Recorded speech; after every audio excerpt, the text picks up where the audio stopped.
बंदेज में 3 टेक्निक होता है। सबसे पहले होता है स्कैटर डॉट, यानी अलग अलग स्कैटर डॉट बांध दो। फिर उसके बाद आता है ये, जैसे ये है सरकम बंदेज। सरकम बंदेज किसको बोलते हैं? कंटिन्यूसली लाइन से जो डिजाइन क्रिएट होती है उसको सरकम बंदेज बोलते हैं। और लास्ट में आता है भर्ती बंदेज, इसको भर्ती बंदेज बोलते हैं। ये भर्ती बंदेज सबसे एक्सपेंसिव होता है। एक साथ बहुत सारे डॉट मिलके जो डिजाइन क्रिएट करते हैं उसको भर्ती बंदेज बोलते हैं। सबसे कम रुपया होता है इसका।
गवर्नमेंट में मेरी सर्विस थी, जुडिशल डिपार्टमेंट में मैं सुपरिटेंडेंट था और वॉलंटरी रिटायरमेंट मैंने ले लिया।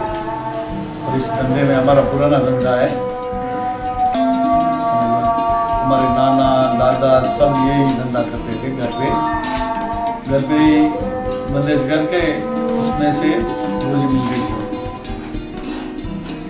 फिर हमने सोचा कि ये अब धंधा बढ़ रहा है, तो हमने कोर्ट में से स्वैच्छिक रिटायरमेंट लेके धंधा शुरू कर दिया। नौकरी भी थी और घर पे धंधा भी करते थे हम दोनों, मेरी वाइफ और मैं।